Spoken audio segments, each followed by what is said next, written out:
Bellerin. All right, welcome to the latest edition of Saved by the Bellerin, the Arsenal football podcast here at the Sports Talk Line Network. I am your American host, Raphael, joined this week by an expanding contingent on the English side of the pond. If you notice, we're in video for the first time this week, so I'm going to kind of go counterclockwise from myself. I see myself in the upper right-hand corner, joined this week by Ryan. Welcome, Ryan. Hello, mate. How are you doing? Joined also by Sam. Welcome, Sam. Hello, mate. Nice to be back again. Always good to have you. Dean has joined us again. Dean, welcome. Hello, mate. Great to be back once again. All right. And coming back to us after a hiatus is Freddie Paxton. Freddie, we're all very happy to have you back on the pod. Welcome. I'm glad to be back. Thanks for having me. It's our pleasure. It's our pleasure. All right. At the time of this recording, we are 24 hours from the resumption of Premier League play, and Arsenal get the ball rolling. They're going up to the Etihad tomorrow to play Manchester City. We've been waiting. We've been discussing this game for weeks. I don't really want to set it up. We don't need to set it up too much. If you've been following Sports Talk Line on social media, on YouTube, you know that Ryan released a pretty extensive breakdown of the match. So I'm going to have him bring us up. We have a lot to say about this match, but you focused on ways to attack Manchester City. So Ryan, you seem pretty bullish about the options that Mikel Arteta and his squad can have tomorrow. Yeah, I think the starting 11 needs to have as much energy as possible, because from what I researched, City don't like being pressed fast. They like to have the time on the ball and whatnot. And if we have the right midfielders, the wingers, pressing them fast and attacking them quickly, counter-attack wise, I think we can exploit their weaknesses at centre-back, because they don't really have the fastest of centre-backs with Laporte, Stones and Otamendi.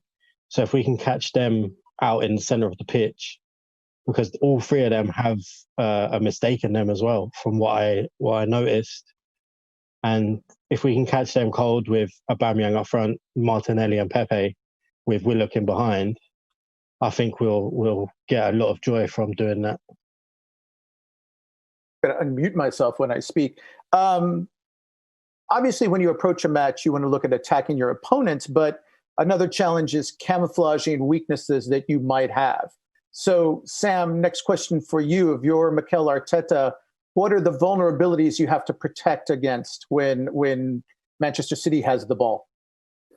I think possibly it could be around Xhaka's athleticism. I don't particularly want him chasing De Bruyne about.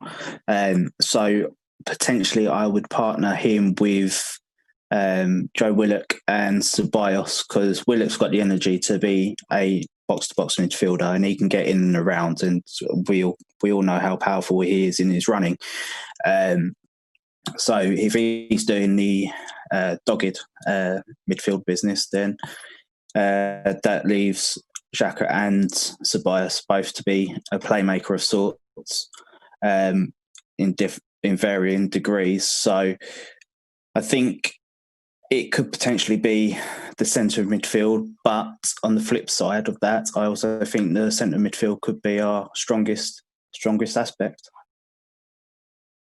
And that's been a topic that's come up a lot. Now, a lot of debate based on what we've seen from training, what we saw going into the break about how you line up. And it does seem, chatting with you gentlemen offline, that the lineup that Arteta rolls out tomorrow is going to be vitally important. Freddie, I'm gonna have you. I'm gonna have everybody weigh in on this. But if you're starting tomorrow, even though you have the extra substitutions at your disposal, who's your lineup and why?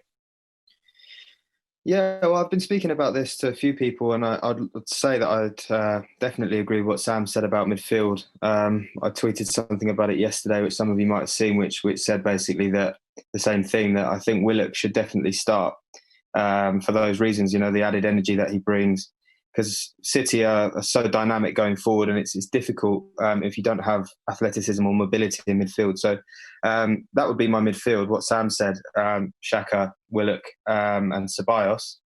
You've got a bit of creativity in there as well. But starting from the back, I'd obviously say Leno in goal, Bellerin at right back, Luiz, and then there's a question over which centre-back you partner him with. Personally, I would prefer it to be Marie, because obviously he's left-footed and that gives a nice dynamic to the defence, which we don't really otherwise have. But you could see Mustafi starting as well. And then left-back, we've got Tierney fit, and obviously you'd like to see him playing. But at the same time, he had no match practice before all of this for quite a while because of his shoulder injury. So there's a strong case to maybe start Saka. And then, as I said, touched upon the midfield. And I would like to see, personally, obviously Pepe out on the right. And then I would say Martinelli and Aubameyang, up front, just because those two can interchange quite well between left wing and striker. And it would allow us to have some decent firepower on the bench in terms of Lacazette and Nketiah ready to come on if we're still in the game and looking to take the win. Maybe that's wishful thinking, but yeah, it would leave us with some good options on the bench. And I just think that's quite a nice, well-balanced team to start with, in my opinion. All right, and similar question, Dean, but I've seen some chatter on social media from practice that Reece Nelson was getting a lot of work up top. And perhaps Pepe would be coming off the bench. You know, this is a tactic that Mikel Arteta used in some of the matches right when he took over. And there was some concern or some questions about Pepe's role, whether he could be counted on for the full 90 minutes. Why don't you start with your lineup from the top and coming down? All right. Yeah, I did want to say that I'm going to be a bit of a party pooper here, that there have been a couple of journalists throwing around what they believe they've known the lineup to be. And apparently the front three is Orba, Laka, Pepe, just to say, with Ozil behind them. I know it's going to disappoint a few people if that is going to end up being the lineup. For me personally, I'm pretty much echoing what these guys have said, what all of them said, really. That midfield, it definitely needs, I believe, the pace and the guile of Willock up there in the midfield with Ceballos and Xhaka. I think that sort of triangle there, I think, is what we kind of need against a team like City. But from the top, yeah, okay. So I think the same, really. I think Martinelli on that left wing, Pepe on the right with Orba up top. Just same as what Freddie said there. Martinelli and Orba can, interchange and do that sort of left. And I wouldn't even say they'd play like a left wing and a right wing, Pepe and whoever is there. I think it's more like a left forward and a right forward. So you've got sort of like more inverted. The way Orba cuts in on that side. I know Ryan's a fan of him on there, but Sam isn't. But then you've got, so Xhaka, Ceballos, Willock. To talk about Nelson, personally for me, as much as I feel he has potential and he has that ceiling, when he was in Germany on loan, he was doing well. I haven't, for me personally, seen enough of him in this Arsenal side to make a judgment. That's just me personally. I don't know if we could start him against this City side, even though I think we can catch him cold, but the extra couple of subs may play beneficial to that. And then back four, I'd personally go similar to what Freddie sort of said, I guess the same. Bellerin, Luiz, Pablo Mari, and Tierney, and then Leno at back. But I have a feeling, again, based on what I've spotted on Twitter today before we came on to record, that Mustafi is going to be partnering David Luiz in that centre-back position. All right. All of you have voiced, it seems there's a unanimity here that Joe Willock probably should be in the midfield. Ryan, you went into it in great detail of his energy. All of you, several of you have echoed this. Sam, I'm going to put this to you. Let's say Mikel Arteta starts the match and he goes with the tried and the true, and we see Mesut Ozil in the middle of the midfield. Are you going to be a little nervous about that, or is the extra subs going to give him that a little bit more forgiving, a little bit more opportunity to adjust if his initial tactics don't work out? I wouldn't necessarily say I'd be nervous with Ozil starting in the middle. I think with him, he does do the hard running as well. It's the fact that it needs to be constant, and that's what Willock brings to the team. Unless you're playing someone like Torreira behind him that has that doggedness, then that's an area where City can expose us, so to speak. As we've said already, that they've got the dynamic running in the middle of midfield. With Ozil, if we're going to go Ozil and Laka up top, one thing that we have to make paramount to Lacazette is to literally stay as the last man on their defence, because we all know Ozil likes to play in behind opposition's midfields, and he likes to pick up intelligent spaces. But with Lacazette dropping in, the back line pushes up, and with that, the space just automatically closes. So that makes Ozil's job a lot more difficult. He's having to then drift into a wider position to then try and find a bit of spaces. But at that point, you've got Lacazette sometimes coming right into midfield, sometimes even into defensive midfield. So there isn't a focal point at the top of the pitch. And that's where I think really hurts us. But in terms of Ozil starting, would it make me nervous? No. Do I think there's better options? Yes. Ryan, let's go back to you. You were, I guess, the most vocal proponent of putting Joe Willock. You said, in your opinion, it's almost necessary for him to begin the match. Are there any others? Are there similar players where you think, we've talked about Lacazette, whether he should start, but are there any other players you think it's very critical for Arteta to start the match using? And how might he respond again if things don't go quite as well? We think to the last match, they attacked very aggressively when they're at the Emirates, and within 2 minutes they were down a goal. Let's say they get caught out that way again.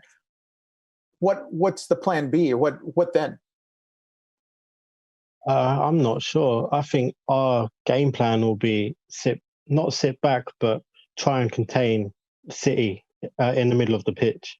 Because if you send them out wide and put crosses into the box, they don't really have the strike force to score headers. So I would hope that game plan A would be push them out wide. And if it came necessary to plan B, I'd just go 4-4-2, 2 strikers, 2 wingers, and go all-out attack on them, try and push them far back as possible. But to answer your first question, I think Pepe needs to start because their left-back position is very, very weak. Mendy's not that great, as we saw against Wolves. He just gets flung off the ball against Traore. So I think Pepe can do that to him, or they got Zinchenko, who's a midfielder. So if we have Pepe out that side, he will rinse both of them. And I think that would be another, especially with Bellerin doubling up, because I don't think their left winger is going to track Bellerin all the way back.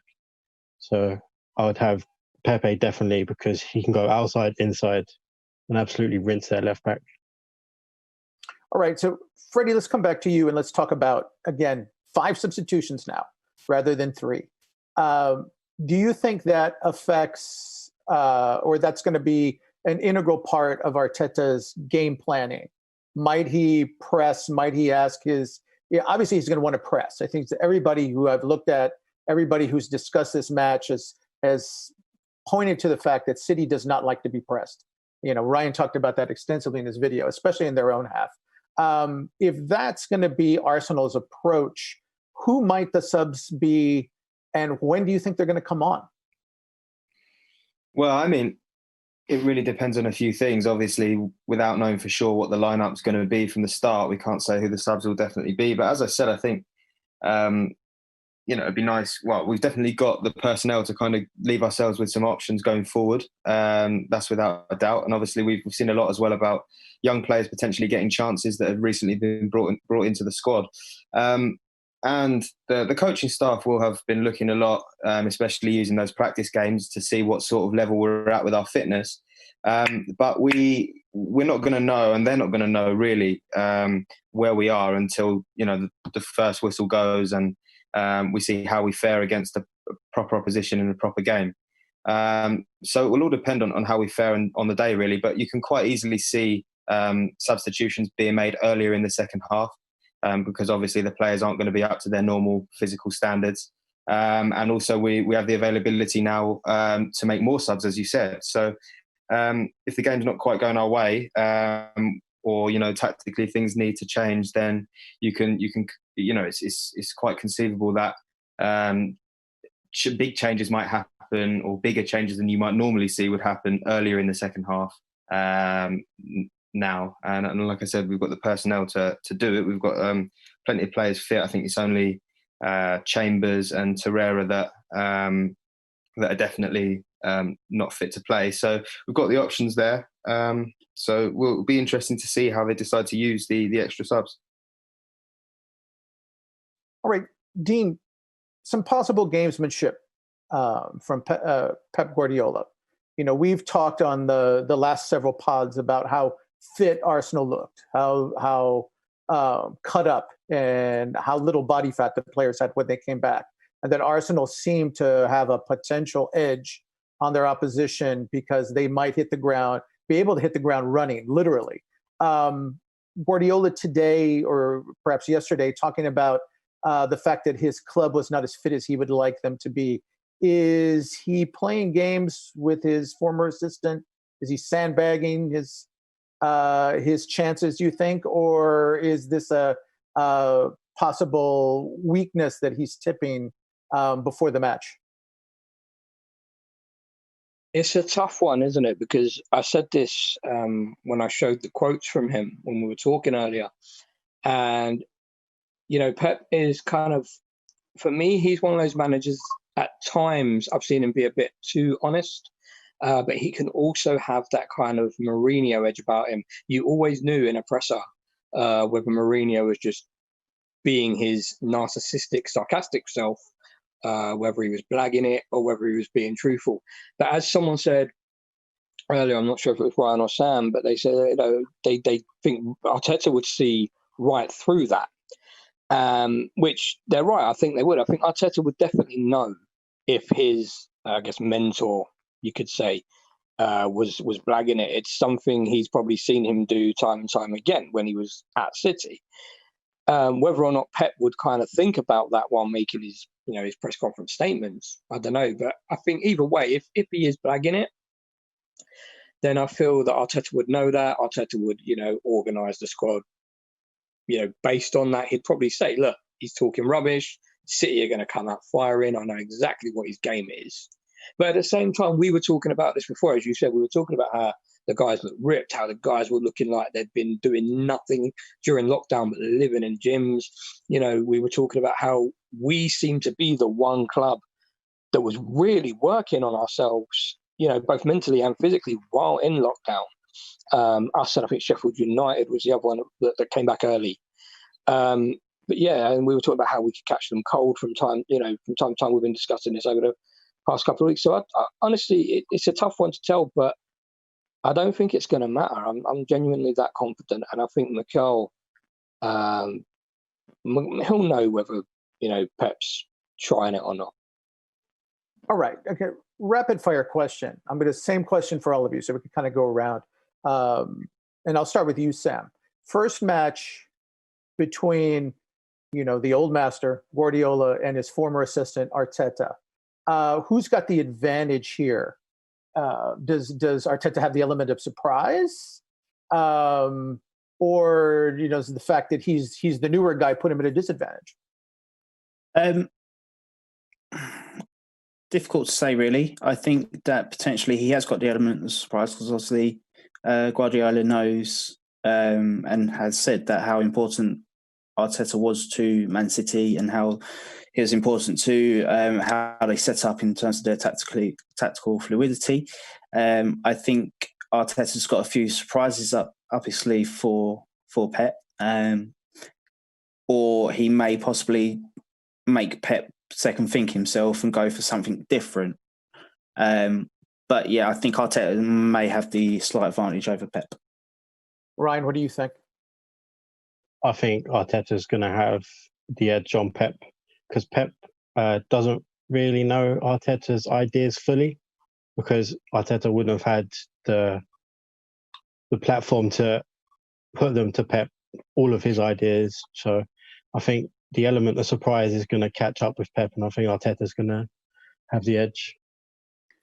Freddie, this is the first time that Mikel Arteta is going to have his full squad at his disposal. A lot of players who were injured when he started in December, people like Kieran Tierney, are available now. Does this give him an edge? This is going to be a very different squad from the one City saw early in the season, regardless of the fact that Arteta's the manager now. Yeah, it definitely helps him for sure. It's as you said, the first time really that he's got such a big group of players to choose from, and it's almost even more like a fresh start for us, a clean slate.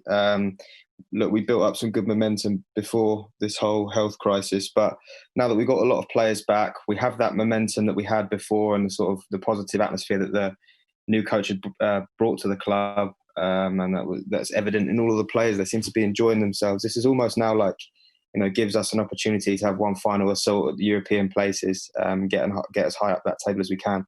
And as the boys said, he's obviously a young, ambitious coach. He knows Guardiola's system and tactics and ways of thinking inside out. So that obviously gives him, a good platform going into this game. But obviously Pep, as much as he's not faced Arteta yet, as a manager, he knows him very well, might be able to preempt some of the things that he'll do.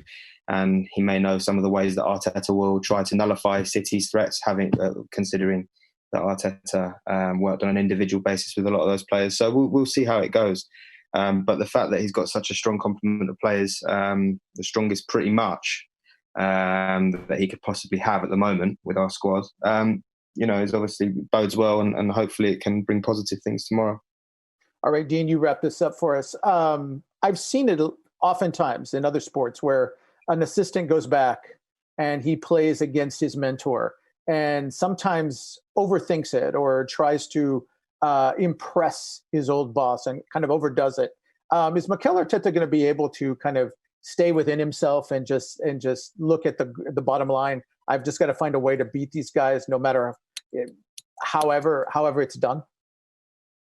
Yeah, I don't see Mikel being one of those kind of guys. I know exactly sort of what you're talking about. I mean, there have been other times where it's been seen, but I think Mikel's his own man. And, I'll take a little bit from what each of the guys have said. I mean, he's coming into this having spent a few good years under Pep, taking it all in, soaking it all up. And at the same time, though, he's already proven that he's got his own ideas, he's got his own initiative, he's got the nous to do that himself and implement his own style and thing. And I can really see, since, I don't know, I've seen a change, and I know we've kind of all made jokes about how Pep's been outed as a fraud since Arteta's left, little things like that. But I mean, let's be honest, there have been a couple of times since Arteta came back to us where City have kind of looked a bit out of depth. And I know that sounds a bit reaching, but I'm being serious. There's been a couple of times I've looked at that and thought, wow, like, who was the teacher and who was the master? But in all seriousness, I do think that Arteta's taken a lot from Pep, and I don't think, as Ryan said, he's shown him everything. And I do think tomorrow the student will become the teacher. All right. One more time. Really rapid fire this time. Everybody, let's give us your predictions for tomorrow's match. We'll start with you, Sam. I am going to go with 2-1 Arsenal. All right, Ryan. You've been very bullish about this. I've said it in the video. I said it online. I'm going 2-0 to Arsenal. Freddie? Optimistic, I'd say 2-1 Arsenal. Dean? I said it before and I'll say it again, 3-1 Arsenal. All right, I'll join the amen chorus here. I'm going to say 3-2 Arsenal. We haven't talked about the defensive frailties that much. That concerns me a little bit, but I do think they're a fit team. I think Arteta is going to want to attack, and again, I've fingers crossed. Some of it is hope, but I am optimistic of a positive result tomorrow. All right. Hopefully we'll have something good to talk about later in the week when this match is concluded. Let's move on to transfers, right? We talk about it every week. As the matches open up, the window gets closer. More discussion about incomings, outgoings. Last couple of times we focused on the midfield. Last week we spent extensive time talking about the midfield. Let's talk about backline options. Sam, I'm going to start with you. I mean, there's lots of pieces involved here. You know, we know that several players are outgoing. Papa's going. I think Rob Holding is probably going to go out. We don't know if he's going to be sold or he's going out on loan. Callum Chambers, I think we're all pretty sold on the fact that once he's healthy, he will probably be going out somewhere. But let's start with Mustafi. Some rumors today, some comments from Mustafi, which hinted at the fact that he's likely gone when this season is over. So with so many potential outgoings, let's start with this number. How many do you think are incoming? We've talked about Upamecano. Let's start with him. Is he a definite in? Is Mustafi a definite out? And is Upamecano, how sold are you that he's one of the ins in addition to William Saliba, who is in? I would probably lean towards it being 85 to 90%. I think in terms of verbal agreements, I think between Arsenal and Leipzig, I think that's done. Obviously, we've had contact with the player since last summer, either through intermediaries or directly. So I think he pretty much knows our intention is to bring him in. So yeah, I'd say about 85 to 90% in terms of done on Upamecano. In terms of outs, I was saying to Ryan earlier on today, I think across the back line there could be possibly between 6 and 8 players going out, because currently we've got 14 defenders across the board on the books in the first team. And quite frankly, in my opinion, that is way, way too many. And I'm going to stop you there because I want to let all the folks out in Podline know that you are working on a series looking at the lineup, and you are already looking. You've kind of teased us a little bit with your keeper breakdowns, but that number stood out, 14. So you're expecting a pretty thorough overhaul on the back line when it's all said and done.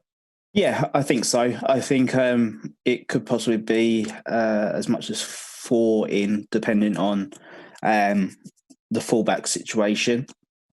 But yeah, definitely quite a few going out the door. In terms of what's to come, it's going to be split into 2 parts, one with the goalkeeper and defence, and then midfield and forwards. So that should be out within the next week. All right. So, Ryan, let's go to you.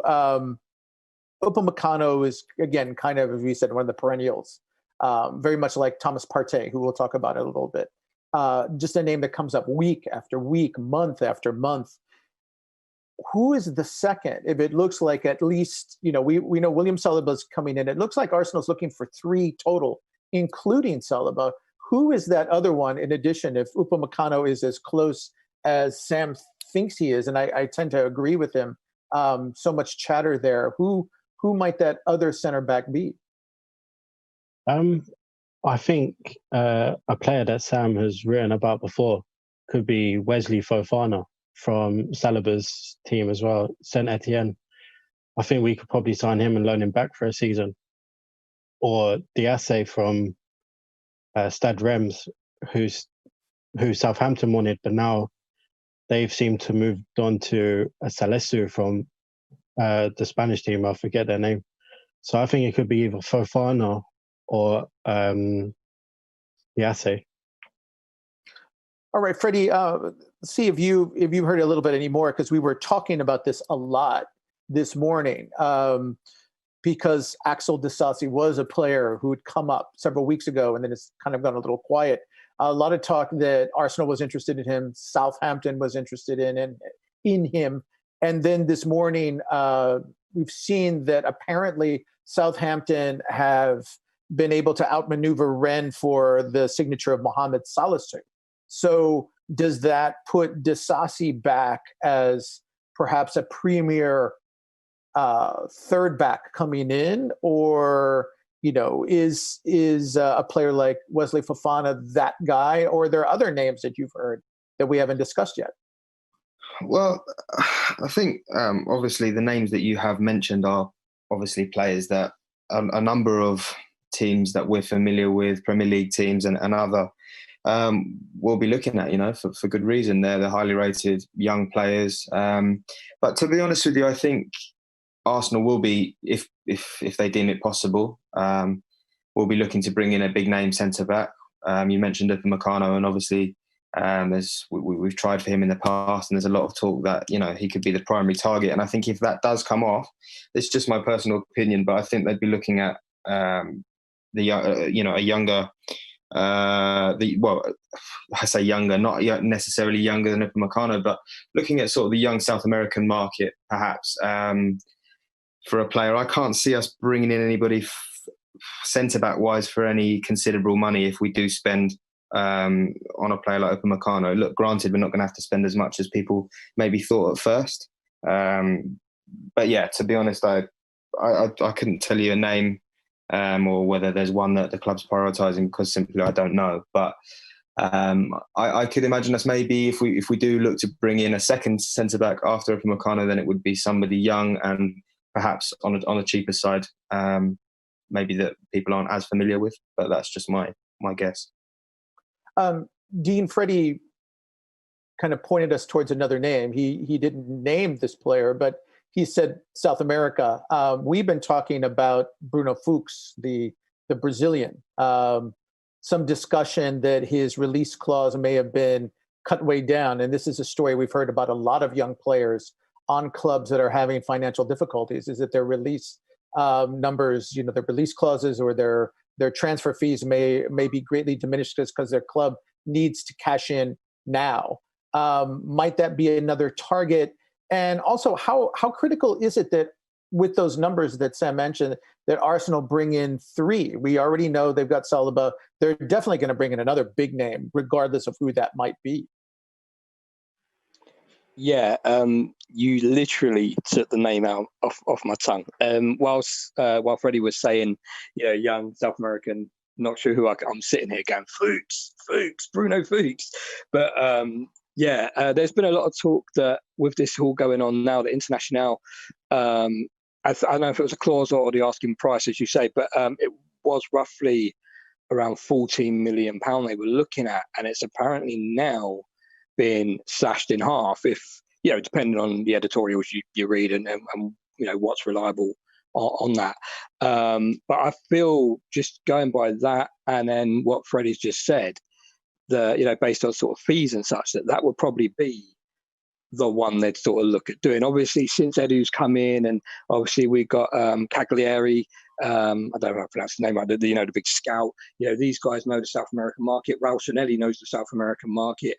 But then I feel if you're going to look at someone like that, you want to look at someone that may be of that kind of nationality, but not so much maybe playing in that league. Gabriel Magalhaes. Not sure if that's how you pronounce it. It was rumoured that his fee was going to be somewhere around the 22 million mark. Yeah, more than Bruno Fuchs, but still less than Upamecano. The only reason I mentioned Gabriel is because we were talking about this before we came on to record here now, and that I'm feeling that other than, and this is a name we didn't mention because obviously we are bringing Saliba back over from St Etienne, but Pablo Mari is possibly looking to stick around. But other than him, we don't really have a proper traditional left-sided centre-back. And this is what me, you and Ryan were looking at earlier as well, trying to figure it out, because Wesley Fofana's right-sided, although Saliba plays on the left. I think it's St Etienne and Fofana on the right. But Fofana's right-sided, Saliba's right-sided, Upamecano's right-sided. David Luiz can play both sides. I think Gabriel Magalhaes is the only one out of those we've discussed, outside of Pablo Mari, that's a traditional left-sided, left-footed centre-back. Bruno Fuchs, I just did actually have a look before you came to me there, and he's also a right-footed centre-back. So I think if we are going to look at it, I do feel that Upamecano is just a few steps away from possibly, coming to fruition.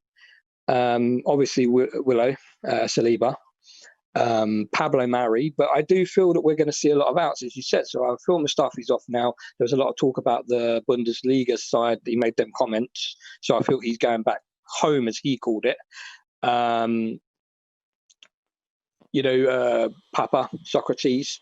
I feel Mavropanos may be off or maybe back on a loan with options somewhere. There are several clubs at the minute interested in him. And then, as the guys have said, I feel like there's going to be a lot of outs and others. And Sam's saying there was 14 defensive names on the book across that back line for the first team. That actually surprised me. I didn't know there was that many. So, but I feel, Upamecano, and then maybe someone like Bruno Fuchs or Gabriel Magalhaes. All right. And a lot of names. We were talking about a lot of names. And again, we joke about this, but I think it's the next topic. There's always that pessimistic side. Arsenal can't afford this player. Arsenal can't afford to be very aggressive.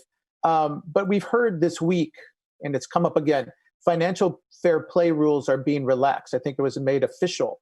And we know Arsenal has a lot of cash in the bank that they could use. Doesn't it behoove them in a market that's depressed when you've got cash in the bank and it looks like the overall prices on players are coming down to be aggressive? I mean, Sam, let's start with you. How aggressive do you think they're going to be? Roughly how many players do you think are going to come in?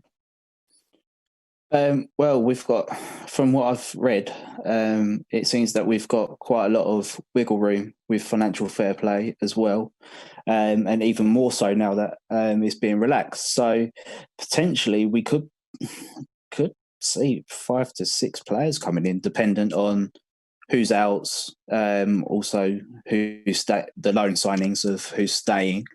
But yeah, we could see potentially a massive overhaul and one of the biggest in Arsenal's history this summer, which will be very exciting, because I also believe that it is a new cycle of financial fair play as well. And history tells us, in terms of the cycles, we tend to go big at the front end and try and pick up the odd 1 or 2 later on in the cycle. So potentially I could see between 5 and 7 players potentially coming in.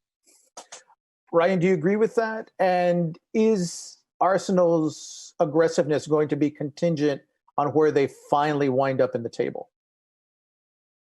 I agree with Sam. I think there's going to be quite a few players that come into the club. Not sure on their price tags, but I think definitely quite a few will be showing up at the front door with their suitcases. I think it does depend on where we finish, because if we finish in the Europa League or even out of the Europa League, not many players are going to want to take that drop down. But even saying that, Arsenal have one of the biggest pools somehow in the world. So I think, to be fair, I think Scrapwide has said, I think Arsenal could sign anyone out wherever they finished in the top 10, because we've shown it before. We finished 6th when we signed Aubameyang. So I don't think it matters where we finish as long as we have the money there. All right, Freddie, the club has been out of Champions League for a few seasons now. Mikel Arteta made a very interesting comment yesterday in his presser where he said there are a lot of players. He didn't name any, but he said there are a lot of players who are still very interested in coming to this club, echoing what Raul Sanelli said last summer. Same question to you. How aggressive does this club need to be? Is it a matter of needing to be aggressive this summer? Yeah, it's a good strategy to have if you're able to be aggressive, and because there are a lot of teams out there that have money to spend or have had money to spend in the past, and you have to be. I think last summer was a great example. We were a little bit more aggressive in terms of pursuing our targets, and we managed to bring in a player like Pepe that was highly sought after across Europe. In the past, we've seen players like Lacazette, Aubameyang come in for big money, Mesut Ozil. When we have had those windows where the club have decided to go all out for a target that they deem somebody that would really, really improve the squad, then it's shown that we're capable of doing it. And look, there's no doubt that we're in need of improvement. So it would be definitely a good strategy for the club to take, and one that's proven to work for us in the past.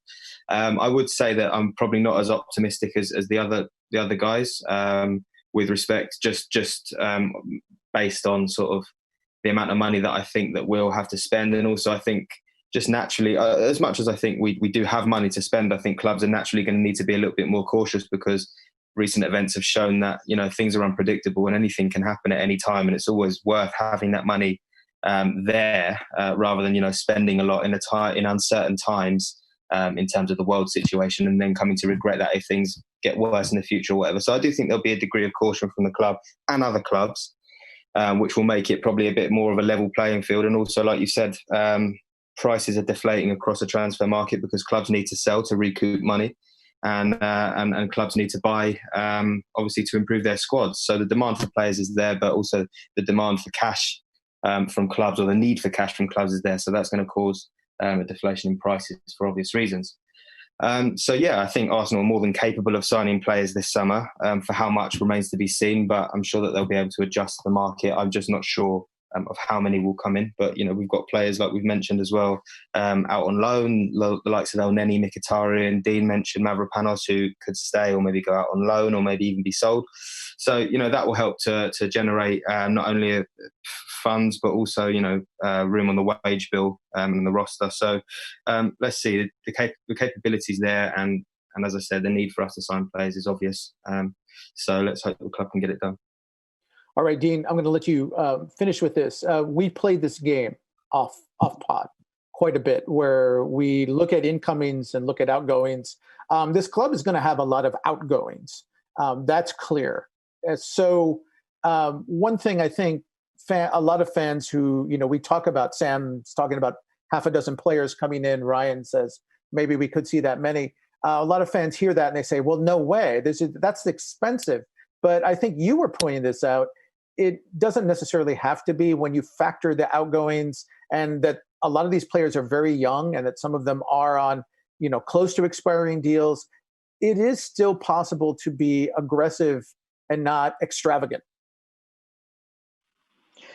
I think I did something the other day. You say we played this game, and I was bored, and I did it, and I did chuck it up in the group, and I did say I was reaching quite a bit, and but I did a whole calculation of us really strengthening the squad, and sending a few people away, and I think it came out with something like, what was it, like a net spend of like 15 to 25 million, but massively strengthening. I feel the whole situation right now is really playing into our hands as a club, right? So you've got, first of all, the situation with KSC. When they first became sole proprietors, I've discussed this before, that was still partway through the 18-19 season. So for the fiscal year, Arsenal was still, this PLC public, running club. As of summer 19, as we've experienced, the money came out. It was, going on. Now, going back to what Sam said about the FFP sort of 3-year window, as it were, I believe last year would have been that one exception. I feel that we would have we've gone stronger on that final year of that cycle as we're coming into this new cycle now. And I do believe that had something to do with KSC, as I've said all along. I do feel that was, to do with the start of the investment that I've discussed previously and we've had conversations about. So coming into this year, obviously, the pandemic panic has caused a lot of financial difficulties for all clubs. But we've seen Chelsea go out now and they've, spent God knows how much, because when they were banned, they'd put that money aside. And it's a similar situation for us. We've got, according to certain reports, I think it was 229 in reserves, 229 million, that KSC have opted to and chosen to invest where COVID has, I guess, hindered financial specifics so that we can keep or use them reserves as and when necessary. That same report said something along the lines of KSC could spend, and we know they're not going to spend it all, that 255 million before FFP even comes knocking. So there's a lot that goes in our favour. As you say, you don't have to be extravagant, can still be aggressive, can still be pushing. But we don't even need to do that when, prices are coming down as well. Orkun Kaku, for example, there was talk recently that Barca are apparently going to chuck 30 million euros in Feyenoord's direction and send him back on loan there. But their sporting director was saying something along the lines of, well, when this pandemic's hit, and, if a club comes along and offers you, 7 million euro for a player, you've got to ask yourself, should I take it? Because that is big money in this sort of time. The whole thing with Upamecano's clauses or money supposed to be coming down. Apparently his clause at the minute is 60 million euro. But there was a report in Bild in Germany that they were going to accept 40 million euro now for him. The same with Partey. Apparently, we were willing to pay the 50 million euro release clause, but there's talk that may be lowered now. And we've got Guillem Balaguer saying, I've completely butchered his name, do apologise, Guillem Balaguer, saying that Atletico are now pushing him out of the door. So, there's a lot of things where we don't even have to go rough. There's a lot of things where we don't even have to go aggressive and don't even have to use the typical Raul Sanelli methods that he was known for at Barcelona, because everything seems to play into our hands right now. But you've also got the notion we're working with people like Jorge Mendes at the minute that we wouldn't have worked with before. We're working with people like Raiola, who we wouldn't have worked with before. Kia Jorbicin, who we wouldn't have worked with before. And now apparently we're looking at a young 18-year-old from Bristol City, whose name completely escapes me, but his agent is Darren Dean, son of legendary David Dean, and someone, again, we typically wouldn't have worked with previously because of certain friction. So, there's a lot going on at our club that's changing, and I think the financial push and power is one of them. All right, you've mentioned, we talk about him every week, but you brought up Thomas Partey, so I'm gonna kind of go around. I'm gonna again start with Sam. It does seem, we were talking about this, it now seems that almost every major Spanish outlet has said he's leaving. We don't know if they haven't necessarily said he's coming to Arsenal, but they all said he's leaving Atletico. It seemed, again, the Guillem Balag story today seems to, as he said, he's being pushed out the door. Can we finally say he's coming? As I said, I think it was last week, I believe it's done. I think that it's at the stage where everybody's given their consent verbally. So in terms of verbal deals, it's all done, dusted. Just think we're waiting for the Premier League and La Liga to be concluded. Once that is, there'll be probably a week's lull. And then the announcement, because obviously you've got to factor in that Atletico Madrid had to go into the Spanish government's furlough scheme. So you've got to factor in that the Spanish FA has some say in Atletico's transfer dealings. So they get their money back, and the Spanish government are extremely tight with their money. So, yeah, I think this one I could probably say is 99.9% done, to be perfectly honest. All right, Freddie, you've been following this transfer fairly closely. Do you have anything to add? Where do you put this? The likelihood, are we overhyping this? Are we getting overexuberant too soon? No, look, I really can't say too much about it for reasons. Look, I can't implicate people, but I can completely understand why Sam has the viewpoint that, it's close and stuff like that, because there's a lot of reliable reports to suggest that, and not all of them are completely wide of the mark. What I would say is, in terms of timescales and things like that, we don't even know when the summer transfer window is actually going to be open yet, when it's going to run to and for how long. So that could also implicate timescales and getting things officially over the line. But what I would say, which is pretty much public knowledge at this point, is that look, the player is obviously aware of Arsenal's interest. He's obviously considering that as a primary option if he doesn't get the offer that he was looking for from Atletico Madrid. Even that wouldn't have guaranteed anything. That would just be sort of, the options for him would then be laid out on the table and he'd know what he had to choose from. But that offer now looks like it's not going to come.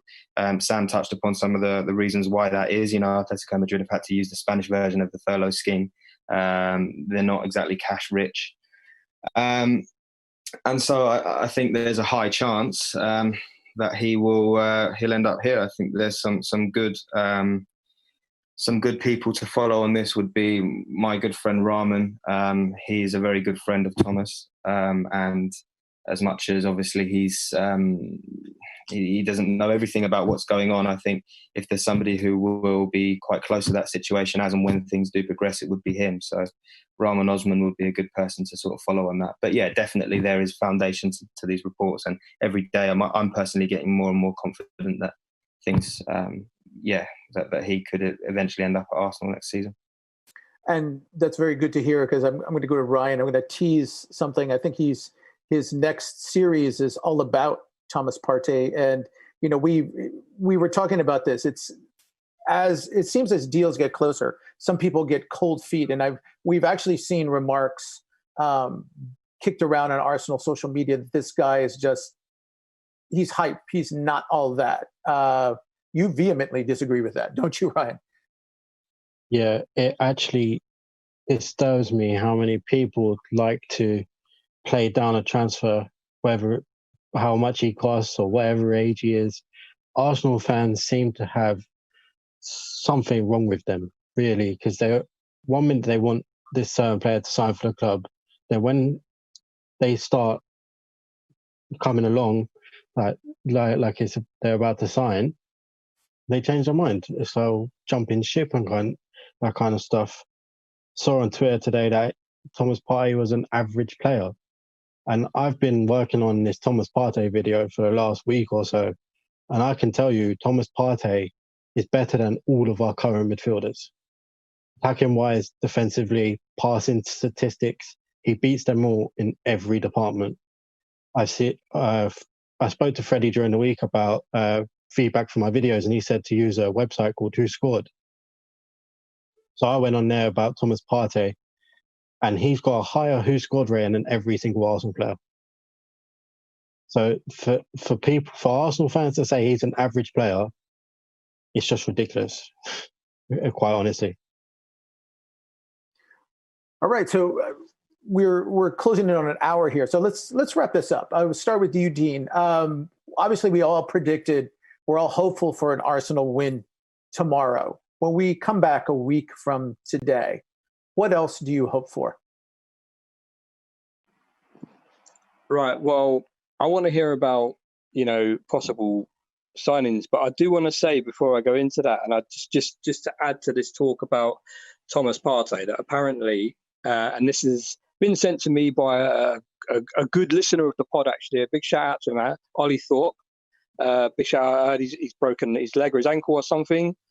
So I know we were going to give him a shout, but I just want to say it now because he's shown me a conversation he's had with someone that's apparently close to Thomas Partey, a journalist he's managed to chat to, that's actually said that Thomas has actually already decided to play for Arsenal, and he's apparently spoken to Gil, I think that's the CEO of Atletico, 2 months ago, and told him to give him a better offer or something, and it never came, and he's told him he's going to come to Arsenal. Just to say this, apparently he's got a verbal agreement with Mikel Arteta, and that apparently Gil needs the money. There was talk about how the permanent fee for Morata, because of this whole furlough thing, apparently hadn't gone through. They haven't got it now, so they're going to need the release clause money to pay Chelsea. He's going to use Llorente. Apparently, originally he was going to use Llorente as a striker, but now he's going to replace Thomas with Llorente. So there's a lot that's happened since just before we came on air with all this. And the last thing that this person said was that they've had this information for months now, and they imagine that once Champions League, I guess, or Europe is sort of sealed whatever's going on for Atletico, that it will be revealed for Thomas Partey and Arsenal. Now, again, as I said earlier, it depends on who you listen to. It depends on editorials. But this has apparently come from a journalist who is with Partey Does a Cope, I think you pronounce it, or Cope, who is, he covers Atletico a lot, and apparently he's very close to Thomas. So there's just that. I just wanted to add that. And again, shout out to Ollie. But I expect, I just really want something to go. I want, obviously, a win tomorrow night. I don't want to hear that Liverpool are lifting the trophy on Sunday. And, just some good transfer news. Sorry, I had to get that in there. I really did have to get that in there just because I spotted it as we were chatting. But yeah, that's it. Thanks. Sorry. All right, Sam, what's going to fill your football sack in addition to an Arsenal win tomorrow? Just to echo what Dane said, really, some more solid links. I think potentially one player that we haven't mentioned is Mark Rocker. Again, if people haven't seen, they can check out an article that I've done for him on our website at Sports Talk Client. I think with him, the previous one was saying that Espanyol have already got an offer. They're happy with us for him. So for me personally, because I think that he's an upgrade on potentially some of our midfielders as well. I'd like to see something a bit further down the line with him also. Ryan, you obviously very bullish on a win. What else would you like? I would like an Arsenal win. I'd like some news on Aubameyang's contract, because it seems like Mikel Arteta is very positive on that situation. I would like some more news on Koku, because I don't know what it is. Since I've made that video on him, he's become one of my favourite players. I just like watching him play. He reminds me so much of Santi Cazorla. So I hope some more news about him. And yeah, just good news in general for the Arsenal.